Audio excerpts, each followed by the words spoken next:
Yes. Hello, beautiful people. Are y'all happy tonight? This is Dr. L, and you are listening to another segment of Meaningful Conversations.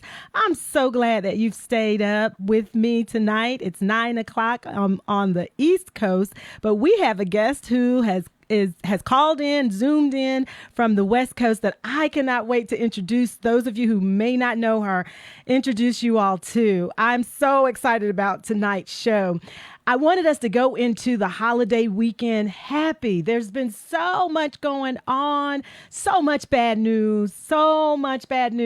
And every moment we get, we should find something that brings us joy, something that makes us happy. And one thing that makes me happy is following our guest tonight on TikTok.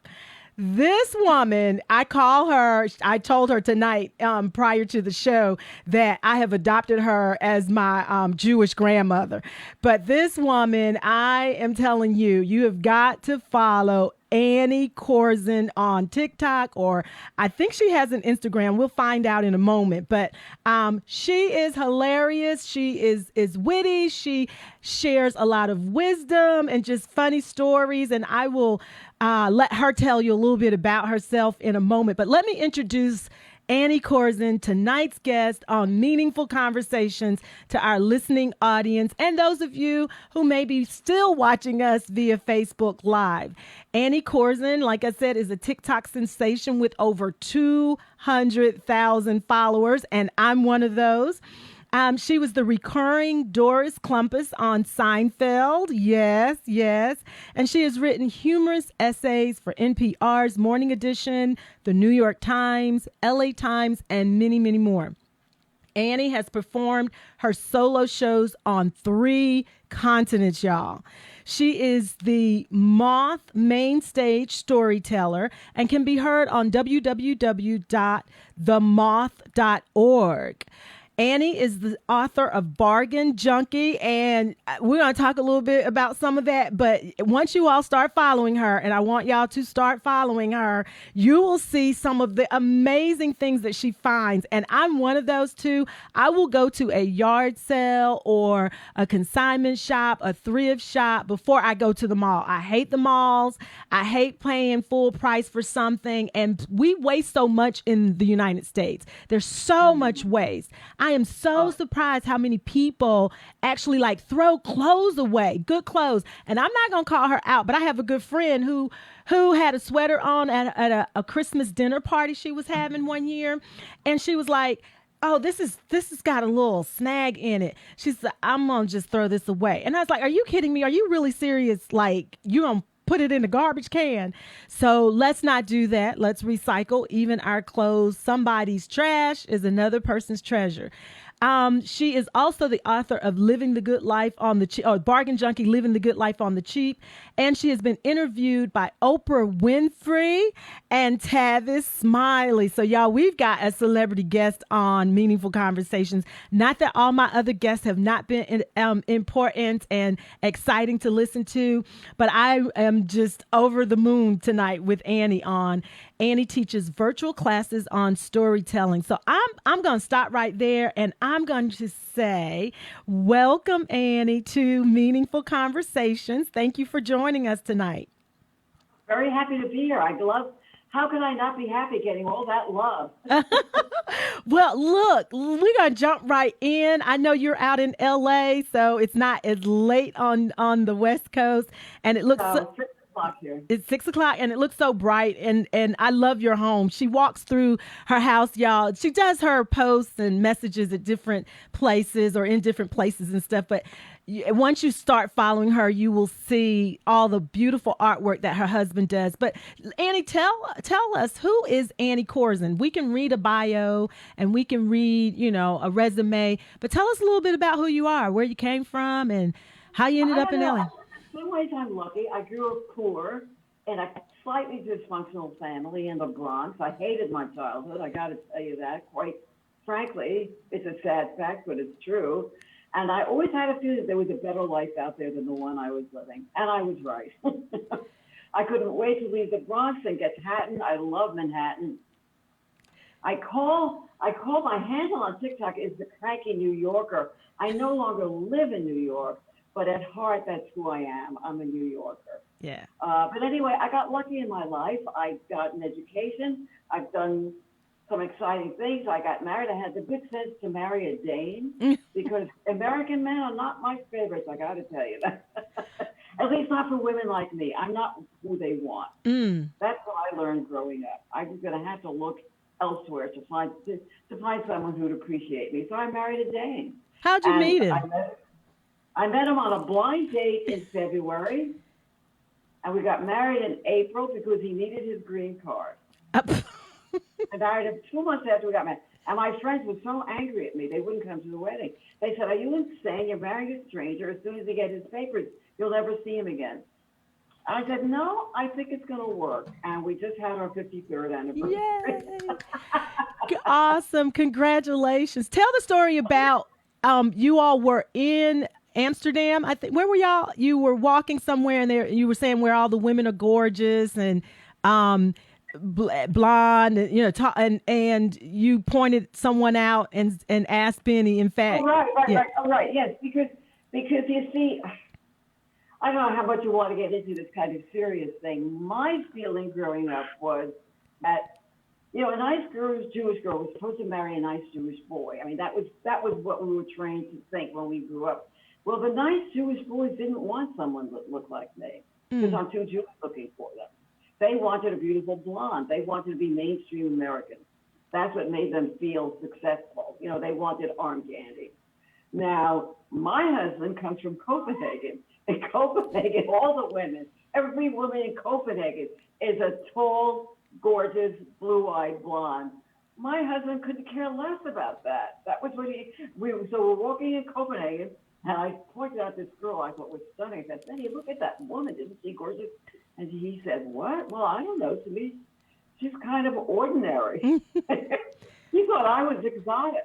You see, Wow. so beauty is what's that expression? Beauty is in the eyes of the Of the beholder. beholder. Yep. Depends on what your perception is, Well, I right? think you're gorgeous. I think you're gorgeous and just so charming.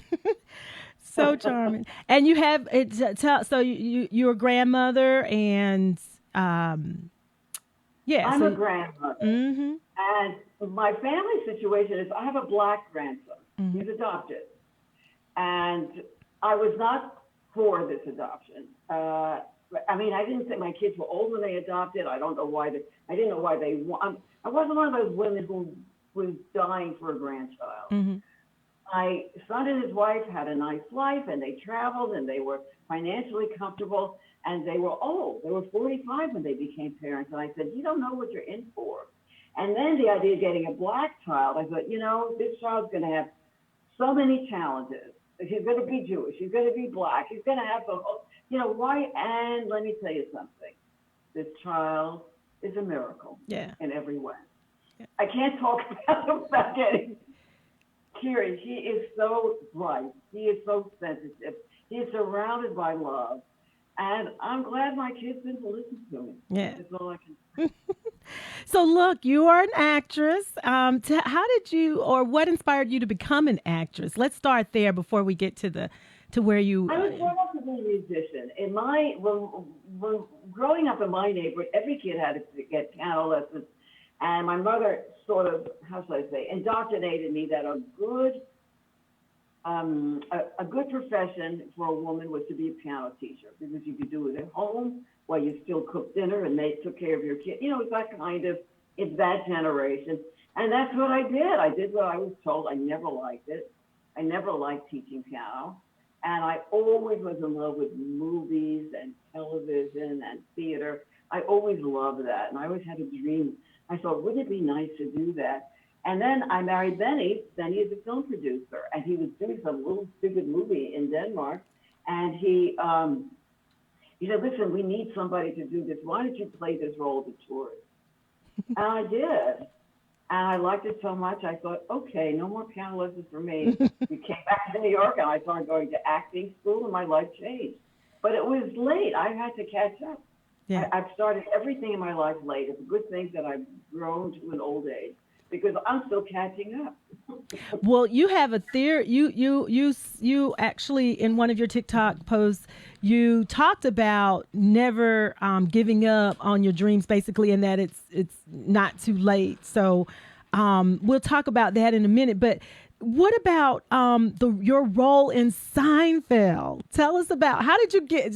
I'm guessing you had an agent, casting The call, and all thing that. is, I started on Seinfeld very early on. My agent called. He said, "There's this new show. There's a small part, and a better-known actress had turned it down because she said it was too small for her." I don't turn down anything ever, or rarely. My motto is just say yes because you don't know what's going to. So I went in and I did this little role, and we came home and we watched it. My husband said, "I don't get this show. It's not about anything." And then my role turned into a recurring role. So they brought me back 3 or 4 times to do that role, Dark Compass, down in the condo. And then they gave me a second character as an obnoxious, I always say obnoxious character, this airline passenger when Elaine is stuck in coach. So what I did on the show was not that significant, but being on that show opened so many doors for me. And I'm still getting checks. I'm Wow. still getting from 1991. I've had very few lines. I think at this point in residuals, I've made over maybe between $80,000 and $100,000 on a Wow. tiny bit part that another actress turned down Yeah. because she said, "No, I don't do these small roles." So I say, do anything anybody offers you. You never know what something's going to end up in. That's so true. That's so true. What was one Yeah. of your most memorable moments on the cast of Seinfeld? Do you have anything that you carry It with was you? all fun. It was all very nice people. Um, uh, it was a very kind of New York Jewish atmosphere. There was always takeout Chinese food, and there was always, kind of Upper West Side, Manhattan feeling. Um, at one point, the guy who played my husband, Sandy Barron, he was an old-time comic, a stand-up comic. And what happened was everybody would start talking about their sex lives. So Jason Alexander said, "I'm the world's best pisser." And the woman who played Jerry's mother told me that she used to live with Montgomery Clift in New York. Mhm. And so, but then the guy who played my husband, Sandy Barron, he said the most interesting sexual experience he ever had was somebody set him up on a blind date, and the woman turned out to be blind. Oh wow. And it was the most fabulous sex of his life. Wait. So it was a blind date. It was a blind date, and the lady really was blind. And but he had wild sex with. Oh wow. Well. Wonderful, wonderful lover. Wow. Maybe other senses like kicked in. That is funny. So, how did you end up in LA? I mean, New Yorkers. I know that happens all the time, but you He talk was in about. New York, and Mhm. then he was doing small, low-budget independent films, and I kept saying, Benny, we're in the wrong place. If we want a career in showbiz, we've got to be in LA. And it was hard for me to convince him. And once we got here, a very hard adjustment for me. First of all, I can't drive. I Uh-huh. bet you've been driving since how old were you when you got your license? 16. Got a learner's Okay, permit. 16. And I moved to LA when I was, I don't know, 40 or in my 40s. I still can't parallel park. I'm the world's, and I can't drive on a highway. And so it was a hard adjustment. It's a different lifestyle, and I'm still adjusting. Yeah. I'm happier now because I have wonderful friends and I have interesting work. But man, that first 10 years, you cannot find two cities more dissimilar Right. than New York and LA. Yeah. LA closes down. LA's a state that things stay open where you live. Well, we're in the South, so it depends So on you where want to you. go out at night. Yeah, You well, I want to mean, go out for dinner. well, LA can be there. yeah, so thankfully we're in an area where I would say you could get dinner up to maybe 11 o'clock, and you could get bar Up food. to 11 o'clock. Well, you could get bar food. In Some things, Beverly Hills, restaurants close at 9:30, 10 yeah. o'clock. Some of them, well, during COVID, it's different, but in a non-COVID environment, you could probably go to a restaurant somewhere, find something open, and get food. And most places that have bars connected, you can get food at the bar until probably 12, 11. But yeah, no, I'll not. tell you, that's a But it lot more than depends. It depends on where you are. Now, if you're like out in the boonies, as they say, the boondocks, if you're out in rural areas, it's a totally different world. I live in the Raleigh, Durham, Chapel Hill area, and so that's sort of a metropolis kind of, yeah. So it's more urban. It's more urban. It's more well, and hey, you can't go to a movie and have dinner afterwards. You can't. I mean, there are certain places, but you would have to drive 40 minutes to get to the restaurant. In New York, you walk out your door. Yeah. You go to a movie, and then you walk down 2 blocks, and you go to a restaurant. Easy squeezy. Yeah. Well, what about the people, the attitudes, the energy, what's the difference? So, New Yorkers have a bad rep. What would you say the reputation is of New Yorkers? Well, that they're rude, yeah. that they're mean, right? Well, we've heard that, but I've experienced New York many times, and the only thing they just don't speak in the morning. My husband and I were there for an event, and every morning I'd come out the hotel and just say good morning, hey to people, and people wouldn't speak. And finally, about the third day, my husband said, "Will you please stop bothering these people? They don't speak in the morning." That's not a New York thing. Yeah. You're right. That's not New. But I heard an interesting thing. They said New Yorkers are not nice, but they're kind. And in LA, people are nice, but they're not kind. And I think that's true.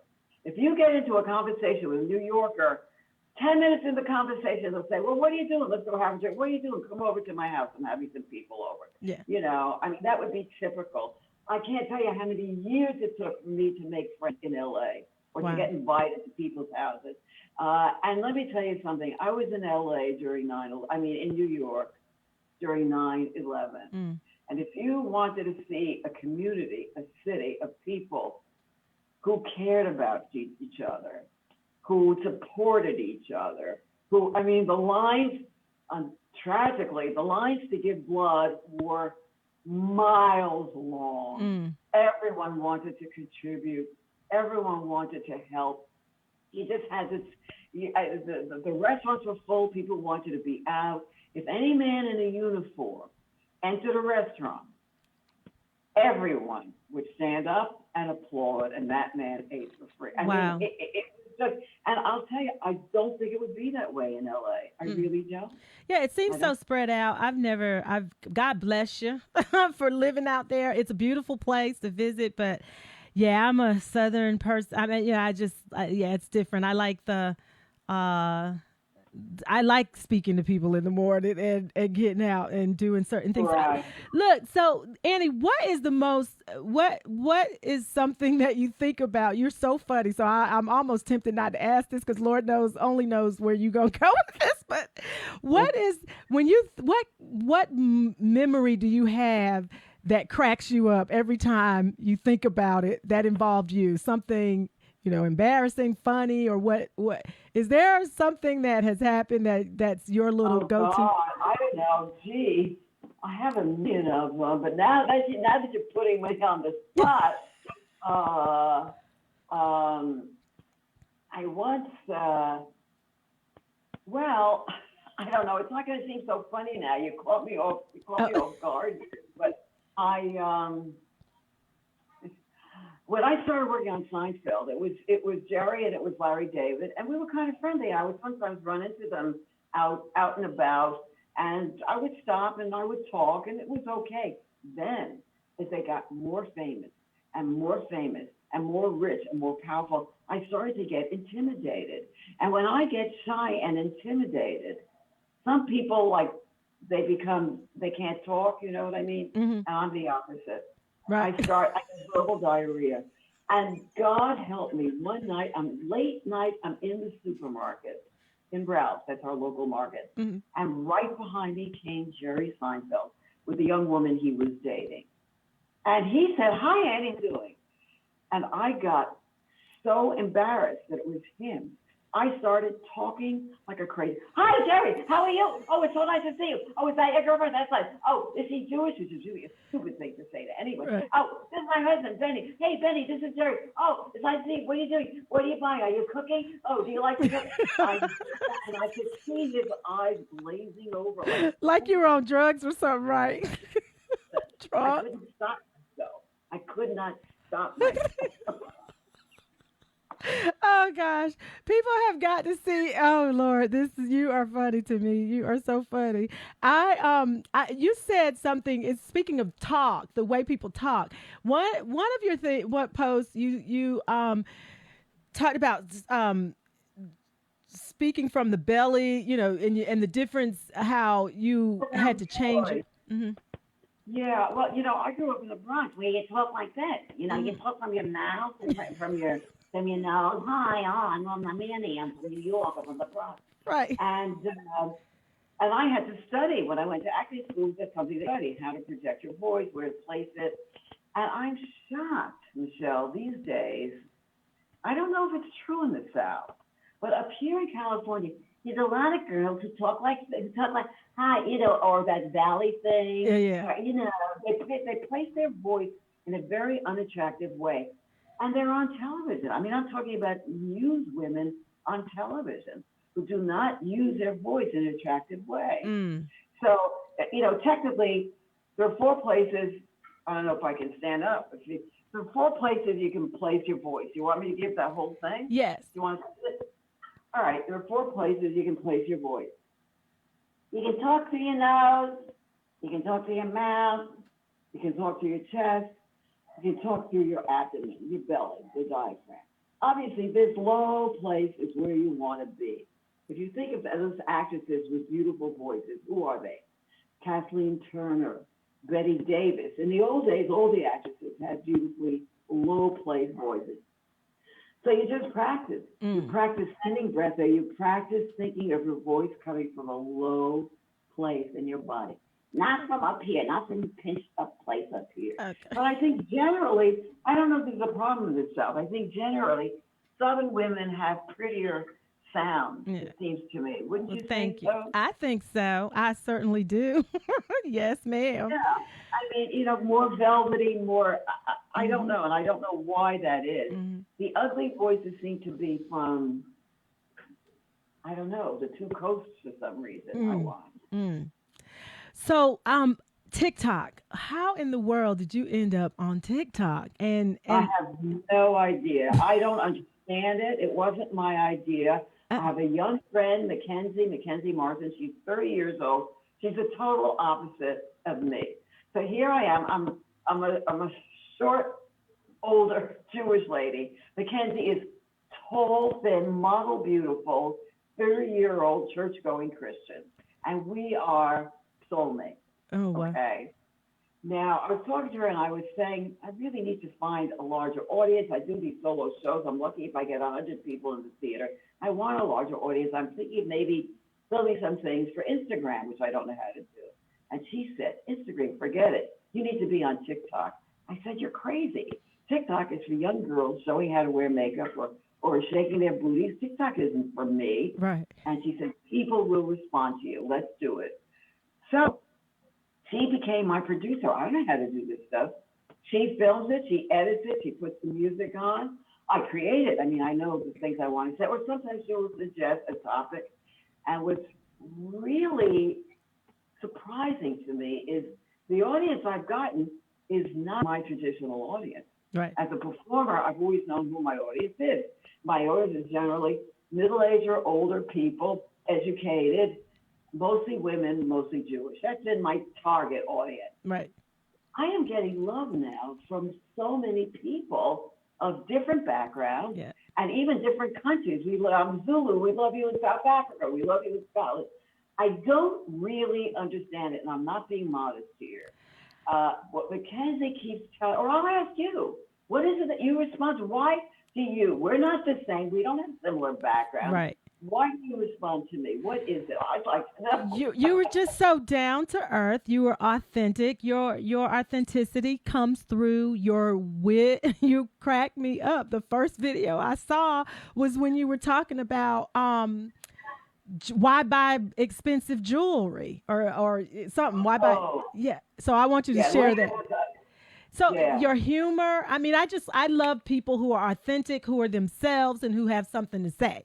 And you always have something to say that is either funny or that makes me think or that I agree with or that I just that makes me think. And so I love that. I love that. And you're just charming to me. I love hearing that. I mean, I have been writing and performing and, doing my own stuff, doing storytelling for many years. But to me, I guess, how shall I say, since I live in LA and I'm part of a whole community of storytellers, I never considered that I had a particularly unusual gift. Mm, But now what you're saying is what I'm hearing from people, and that's what they're saying. You're so authentic, you're so real. mm-hmm, I just took that for granted. I thought, well, isn't everybody? Maybe not. I don't know. I mm-mm, don't watch other. I'm not on any social media. yeah. Well, that's not true. I use Facebook for professional reasons, but but I appreciate that. So maybe something I've done. So you're saying at 82, I'm an overnight success. Well, you certainly are an inspiration to keep on pressing and pursuing your dreams, and you never know where you're gonna just keep doing it, where you're gonna land. I So, believe that. I I really do yeah, believe you that. said that. You said that in one of your things, and it does. It makes it makes a lot of sense, and it's very encouraging and inspiring. So, I want to talk about some of the life lessons, some of the things that I just kind of hung on to that you shared on TikTok. So, let's start with marriage. What are the key ingredients for a successful marriage? I love watching you, and at times when he will allow you to bring him into the scene. I love hearing about your stories, how you met, and different things and how you're so different. So, what are the key ingredients for a successful marriage that can last You 5 decades? I'm not an expert. I think you have to feel that you're part of a team, that you're a team. Now, I've said on TikTok, Benny is not romantic. He doesn't do Valentine's or birthdays or anniversaries. He doesn't do a lot of things that women expect. But I think in a relationship, you have to read between the lines. And there are certain things that he does that I don't know other men who do. When I perform, he's at every show. If we're sitting and having dinner and there's no salt, I'll say there's no salt on the table. He'll jump up and get the salt. So maybe those, when I can't open a jar and I can never open jars in the kitchen, he's there to open the jar. So it's, Don't have I too high don't, of expectations or something. huh? What Well, are you I saying? think that Don't have too high. people, I bet women expect certain things all the time that may be not realistic. Mm, And you have to look, different people have different ways of showing love. And you have to kind of figure out how your person shows love. It might not be the conventional way, you right, know. right. I was a little shocked that a friend of mine, she and her husband have two different, they keep their money separately, you know. They say, oh, well, I took this, so I owe him this. Or he did that, so he owes me that. And that Mm, struck me as kind of odd. And it's a good marriage, but for me, I wouldn't feel that I was part of a team if right. we had separate bank, to me, we're one unit. Yeah. Uh, and also, I think the big thing, especially for women, is your partner has to respect your work, the importance of your work. And unfortunately, I think a lot of men still consider their job is the important one, and the wife has to take care of more of the house and the kids. And I think we've got to let those old traditions go. Do you Mm-hmm. agree with that? I absolutely do. I have a wonderful marriage, very similar. My husband's very similar to how you described Benny. Very attentive. You know, yeah, doesn't do all the things that some people may characterized as being totally romantic, but he is such a romantic in different ways. So, yeah, Yeah. I would say And I not just, the television version of what people sort of see, but he definitely is. So, I'll tell you something hysterical about that. hmm I had a big 70th birthday party, and Benny knew he was going to have to make a speech, and that's not the kind of thing he's comfortable with. So he said, "Listen, do me a favor. Would you write it for me?" hmm So I wrote it. I wrote his speech about me. I right, wrote, and then the party came, and he just didn't want to do it. I said, "Okay, I'll read it." And I got up and I read Benny's speech about me. that you wrote. So I had written. Oh gosh, did anybody Uh, know? Did anybody? People probably said Benny Everybody did. laughed. They Benny thought it didn't was write hysterical. that. They thought it was funny, you know. They all know me and they know what we're like. I said, okay. Yeah. Then he didn't want to read this, and I got up and I said, Annie brings so much love and pleasure into my life. Annie makes my life worth living. And it was really funny, you know. Right. That is funny. I guess what I'm saying is you have to, what do they say? You have to pick your battles Yeah. and don't sweat the small stuff. Yeah. So I know he's not going to do anything for Valentine's Day. Then I will make the plan. I will reserve in a restaurant. You know what I mean? Yeah. Yeah. So I'll do it, and he'll go along with it. He's not going to say I won't do it. It's just that I know he won't do it on his own. Right. What's the that? Should that be a deal breaker? Right. No, no. Mm-mm. So I think that's really good advice. So ladies, y'all hear that? Partners, y'all hear that? Let's talk about thrift shopping. So you Oh, share all of your great finds and buys. I'm So queen. so I didn't why? know we were. Yeah. I could have shown. If I didn't know that we could be seen. I could have shown some stuff. I don't have anything in front of me. Mm-hmm. Looking around to see if I could find objects. I love, you know, first of all, you know what? I was brought up poor. So, like we were saying before about waste, about wasteful people are, that drives me crazy. In our house, we did not waste anything. My mother would make some tea with a tea bag, take the tea bag, hang it up over the kitchen sink, and then she used it for her next cup of tea. Mm. She used it for more than one, you know what I mean? Yeah. And the waste in this country drives me crazy. Mm-hmm. Me too. And I would rather spend money, how shall I say it? If I'm going to spend money on something, I'd rather spend it on a great experience. Right. You know, Yep. maybe a Same here. trip, tickets for a Broadway show, or a meal in a Me great too. restaurant. I can find my tops and my jewelry and my housewares in thrift stores and yard sales. Yeah. So easy. Now you live in a temperate climate. Do you have yard sales there all year We round? we do have yard sales all year round. There's yard sales. I'm on I tell you. estatesales.com. Are you on estatesales.com? You should get on estatesales.com if you're not. They're all over the country. So they tell you where the big estate sales are, and some of them are not big. They're like in, condo You communities or know, whatever. the problem here in LA, estate sales are too expensive for me. Because Really? at LA, estate sale, it's like a celebrity sale in a big fancy house, Got and it. they bring in pros who run. So I'm really looking for where people are just throwing away their old stuff. Tell And the I will, tell the if you story have about your friend in New York. hmm? I'm sorry, I cut you off. Finish that, and then I wanted you to tell the story about your friend in New York who you said drove up and down Park Avenue and Oh, they yeah. yeah. Oh, that's right. No, no, no. I mean, it's not just New York. People do it all over. Every city or every community has a night where they pick up large objects. So you can call your local sanitation department and ask them, what night is large pickup night? And what my friend did, she bought a house in the village and she couldn't afford to, they couldn't afford to furnish it. They hired a van every Thursday night in New York. They would go up and down Fifth Avenue, Madison Avenue, Park Avenue. She furnished the entire house, but I'm saying with valuable antiques Wow. and rugs and lamps and furniture. I mean, her house, it looks like a millionaire's house. It's all trash from rich people who just throw things out when they're done with them. Wow.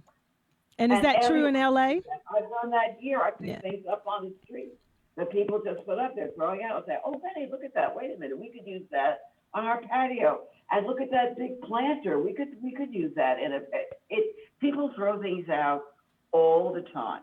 Now, in Denmark and in other communities I've heard about, when you go to put out your garbage, there's like a structure. And if you have something that you don't want anymore, but it's too good to throw out, put it there. And so then people, when they go to put out their garbage, they can go to this structure and just take whatever's there. And there are great things there, new things. Wow. And every community should have that, Yeah. I think. Don't you think? Every block. Yeah, Suppose you absolutely. just put it on your block. Once a week, put things out for your neighbors. They have it in I'm all Chapel for Hill that. at I hate it. I just hate it. Me too. It's we're such a wasteful country. We really are. But they have something similar like that. I know in Chapel Hill at the what they call the dump, where the dump site is, they have an Right. area where you can just put slightly whatever, if you, that it just shouldn't go into the It's landfill. still usable, but you don't need it anymore. Yeah. Yeah, I love that. Yeah. I love that. So Annie, what advice would you give older women who are getting into the dating scene or contemplating starting a You know what? Before I get to that, Michelle, Uh-huh. I want to say something else. My addiction to thrift stores and yard sales actually led to another a form of income. You know, when you're in the arts, you never have you're never in a stable financial situation unless you're really rich and at the top. So Betty and I have always had to find other ways to earn money to support our careers in filmmaking and acting and everything. And I started to realize that a lot of the things I found at these places I could sell. Mm-hmm. And I started selling vintage fashion. And not only did I start selling, but I ended up selling to some of the TV shows. I don't know if you watch Wow. Mad Men. They had my jewelry and some other shows. I just worked on a show, Why Women Steal. They bought a lot of my stuff. So in other words, Wow. this thing that was a hobby for me actually ended up into being a source of income that I appreciate it. I don't do it as much anymore, but I don't have the space anymore. But you can find what people call a hobby, something that you like to do. You don't know that you could find a way to monetize that. Mm.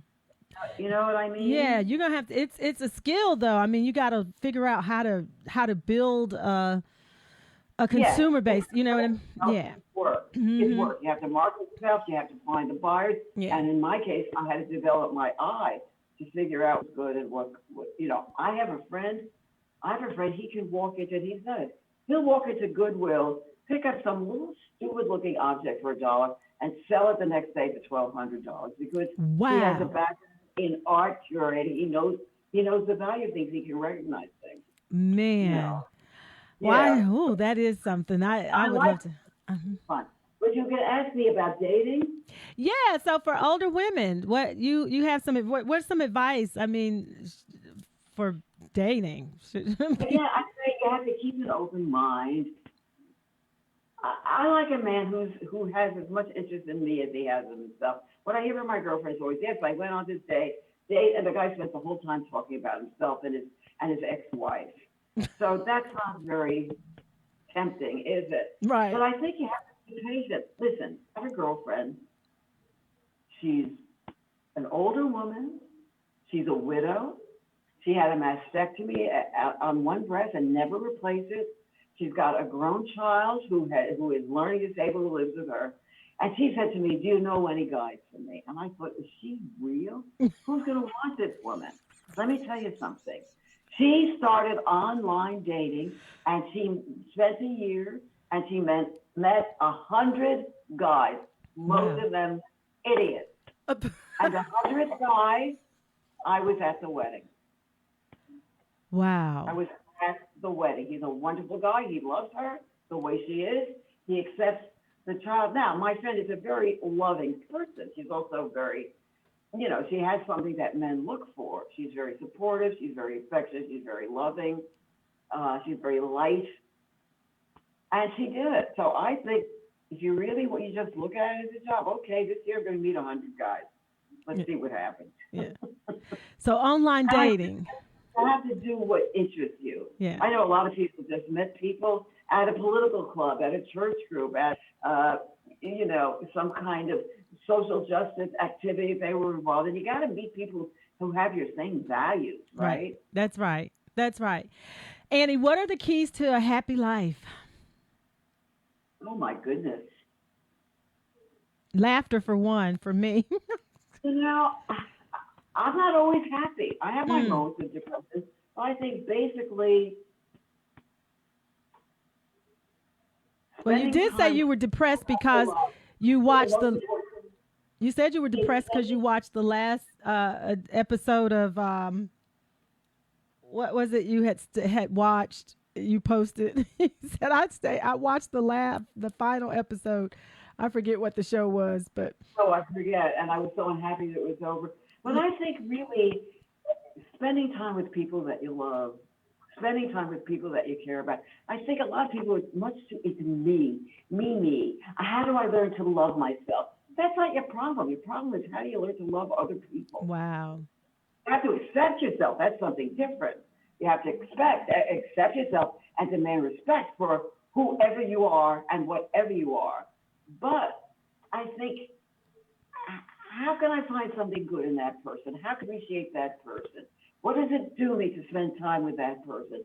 I think the more I'm happiest with family and or friends and or work colleagues, people that I love. That's what makes me happiest. I mean, I'd like to be rich and famous too, but I do not. But I've known enough unhappy rich and famous people to know Mm, that that is not a realistic cure to everything. right. What is a cure? I'm going to say it again. Doing what you love, spending time with people that you love. You can't beat that combination, do you think? And eating good food. Yes, you do definitely throw that in there. It just seems like in LA in particular, people, are searching for that exterior, Yeah, thing. I think so. That's what I feel. Mm-hmm. That it's much more. Every woman Yeah. gets the work done on her face, and every. I think New Yorkers are much more about making contact. That's Mm, what I like. mm. I'm like you. I like to talk to strangers. Yeah, me When too. I'm the plane, I talk to the person next to me. When I'm in the theater, I talk to the person next to me. Yeah, You same here. can't do that here in LA. Everybody's on their phones. Wow. Wow.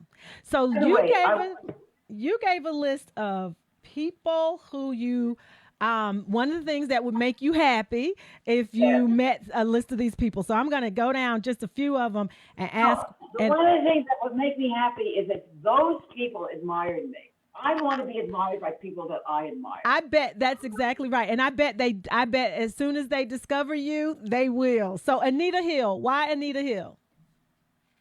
Oh, come on. I'm going to slap you. Give me a hand. Yes, I'm going to slap you. Chris Rock. Anita Hill changed my life. Well, She has such dignity.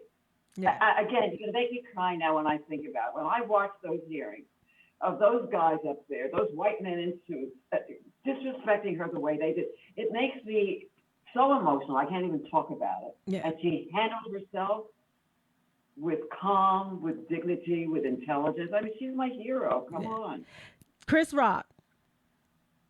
I think he's just brilliant. Yeah, he is. I think His he's brilliant, comedic and time. he can talk about racism much better than any serious social psychologist or any politician. I agree. He's a great line. I don't hate Jewish people. Yeah. I hate all white people. I think that's hysterical. And I think he's saying something serious there about race there. Yeah. Yeah. Yeah. Tina Fey. Tina Fey. Just Yeah. really funny and smart, and a woman who has created her own life, a woman who's in charge. Yeah. The women on the View. That's changed now because the View isn't. Are they all the Hey, same?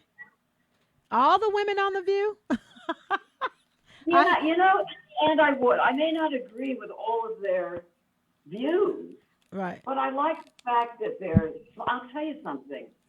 During the election, that was the show to watch. When they interview people, they don't pull any punches. Yeah. They don't go velvet gloves like a lot of those guys do. Yeah. And I just find them smart, informative, and yeah, I like them. Lady Them. Gaga. If you look at Lady Gaga or what she really looks like, she's not a pretty girl. She's Mm. not. She doesn't have. She doesn't have ordinary features. She's got a big Italian nose. She's not, again, the ideal of what an American beauty should look like. But her talent and her intelligence and her work ethic have made her a glamorous superstar. Yeah. What's not to admire that? That's And right. she does a lot of it in pain. She has some I forget what it is. She has some muscular or neurological condition. She's in pain a lot of the time. And she's, strutting around in those high heels. And I think, and what I've heard from people also, that she's a very kind person. Yeah. Yeah, I like her. Pope Francis. I like Pope Francis. Me too. And not every single thing, but it seems to me more than previous popes, he has compassion for the poor. And I miss that. I miss that in our politicians. I think that's what a lot of public people are missing, compassion for the poor. If you don't have that, you really have no right to lead a church or a country. That's right. That's exactly right. So you are a storyteller, and we only get just little bits of it because of the time limitation on TikTok.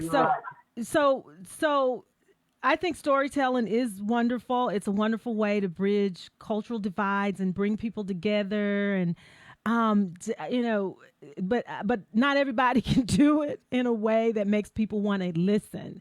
And so tell us, can you give us a few lessons for those of us who haven't signed up for your course? Here's the basic. And by the way, I have a class coming up, which I hope you will let me announce. Yes, go ahead and announce it. Go ahead and announce it so we won't. So when is your class? I didn't bring any because I'm too stupid. I didn't bring the material, but July 11th, which is a Sunday, July 11th at 4 my time. Okay. Or Pacific time, which is 7 o'clock your guys' time. Right. I will be leading a Zoom seminar on the craft of the personal essay, on storytelling. And if you go to my website, AnnieKorzen.com, there's a link there to sign up for. And that's Annie, y'all, ANNIEKORZEN.com, AnnieKorzen.com. And if you go to my we just started loading stuff on YouTube. So there's a YouTube page where we're loading these because people say, I missed it. I wanted da-da-da. And I'm not on Facebook. So if you go to Dr. Michelle Law's YouTube, subscribe. But this session will be on, and I will have a link to her website in the description. So give us a few kernels. The thing about storytelling, the basic thing is, if you're writing, let's say, a personal essay about yourself, whether it's for a memoir or whether it's for publication or for yourself, I don't know. There are different reasons that people want to write personal stories. Here's what I look for. A dramatic event that changed your life for the better, okay? A dramatic event that changed your life for the better. Now, it could be dark. It could be about the day your father died. I have one about my postpartum depression, which is very serious. It could be light. It could be funny. It could be all kinds of things.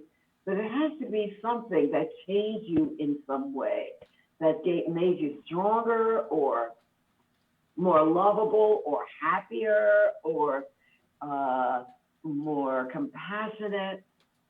So it's different from just, and I'll tell you something, another place where we really need to practice storytelling is those of us who do public speaking. If you give a speech at a funeral or a speech at a wedding or a speech at a political convention, you got to tell a personal story that will inspire your audience, that will make them, there's a saying, art is something that should make people feel better about being alive. A lot of movies I won't watch because I know they're not going to make me feel better about being alive. I'm not going to watch them. Yeah. And, there are so many cliches. A friend called me, a very, very famous TV director. She directed Conan. She directed The Late. She was hysterical with fear because she had to speak at her sister's wedding. And she didn't know what to say. Had no idea what to say. I said, okay, tell me something. Tell me about your relationship with your sister. Well, I'm older than her. My mother was busy. In a sense, I brought her up, so she's not really my sister. She's my daughter. Okay, you got the opening to your story. Right. What's wrong with that? She never would have thought of saying that. She was going to quote from Shakespeare instead. No. Speak from the heart. Right. Everyone's life is interesting, Right. Speaking but from be the heart. honest. Huh? Speaking from the heart. That's key, right? And showing you're not up there to show how smart you are. You're up there to show how vulnerable you are and Mm. how you dealt with a problem. Mm. I had a Wow. mother very difficult. She's not the mother I would have wanted. And what I realized eventually was she did the best she could given her limitations. And when I realized that, it allowed me to forgive her. Mm. So you see the progression there? Yes. I start out with a problem. My mother drives me crazy, Yeah. and I end up with recognizing that she loved me in her own way. She Yeah. just couldn't do it in the way I wanted her to do it. But Right. I don't have the right to demand that. Right. I have to accept whatever love comes my way. Like I say about Benny, you know. So I think Oh, good. storytelling is very important, and I think as you get older, uh, a lot of people write. How should I say? Storytelling is about survival.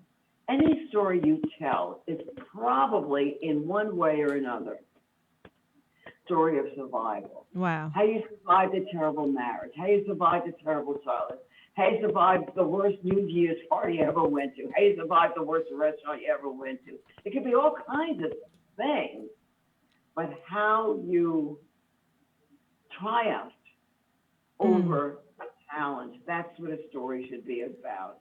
Awesome. I love That that. makes what I say. Does S- that make It sense? makes Come a to my lot of class. huh, I'll give you a free. Come to my storytelling yeah, I know class. that's what I was gonna say. So so everyone who can, July 11th at 4 o'clock Pacific time, which is 7 o'clock Eastern time, Standard Time. Please, please, please sign up. I'm definitely going to because I want to hear and learn more. I do public speaking, a lot of public speaking that people know, and but I do want to learn the craft of it. And this has been we have been blessed with one of the best, and so she's given us just a few kernels because all the other stuff should be, I think, saved, and she'll save it for July the 11th at 4 o'clock. Quickly, because we have 6 minutes.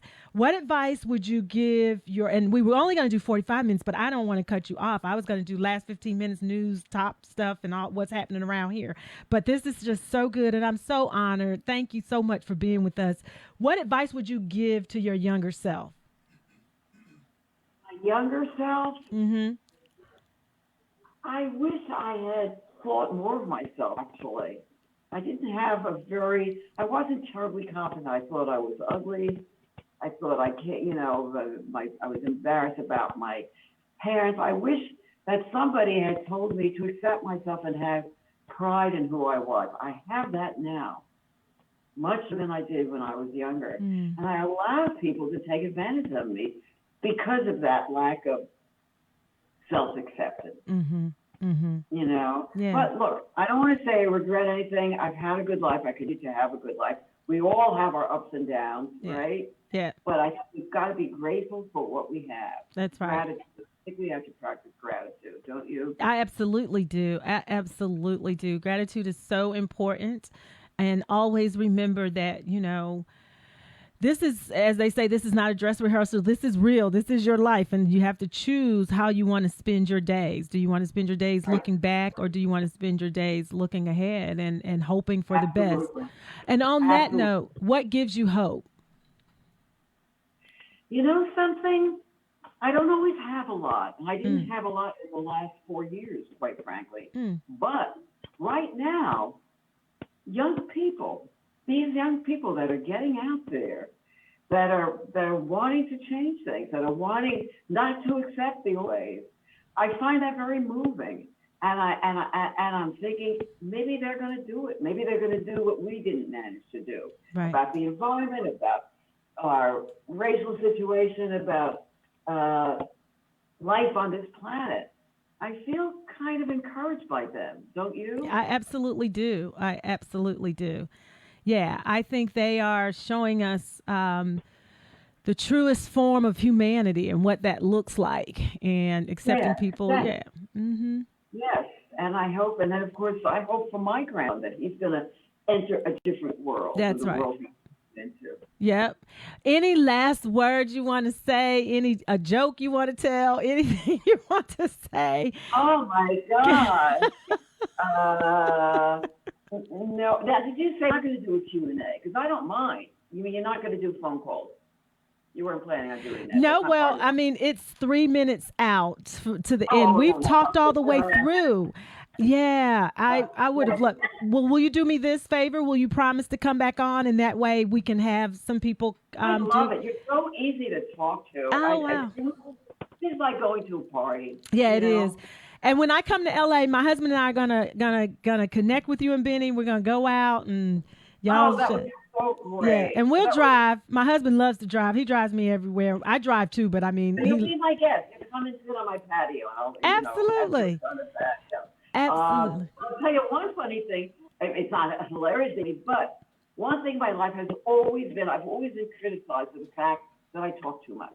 My friends tell to me, my family tells me, my husband tells me. Now, people are appreciating. People Right. want to hear you talk. I've turned my faults into a strength. That's what we have to do. We have to turn our failings into strength, right? That's right. That's right. Well, I get that all the time. We are kindred spirits. I'm telling you, because I've gotten that from childhood on up. But at different times, it has paid off, and people have wanted me to talk.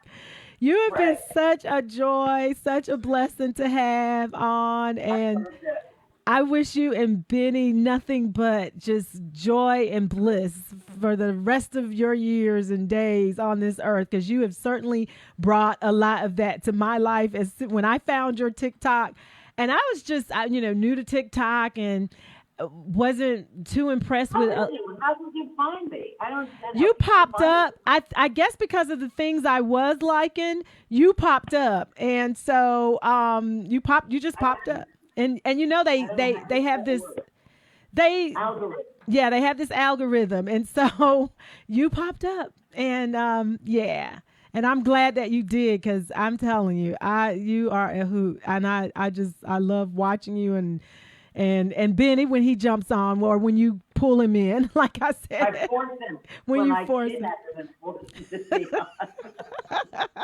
What do y'all have Okay, planned for the fourth? Quickly, or what do y'all do anything special for the fourth? I just got a last minute invitation to a friend who has a beautiful house and a beautiful pool and makes great food. And so I'm done. I'm set. I'm Right. so happy. What Yeah. about you? Yeah, we're heading out of town. We're gonna go to the National Harbor in DC and meet with family. That's some coming down from Jersey, New Jersey. I used to live in Oh, Newark, by the way. My mom, I used to live in Newark. I'll have to tell you that story.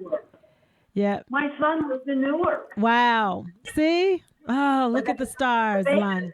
they adopted the baby. They lived in Newark. Wow. Well, we are at time. Thank you so much, Annie. Y'all, this has been Annie Korzen. I hope you have enjoyed her tonight. Much love. Give my love to Benny. Thank you so much. Take Love you. care. And we will see you all next Thursday, same time, same place. Thanks so much. Take care of yourselves and each other, and relax. Enjoy life. Enjoy the ride. Peace and blessings.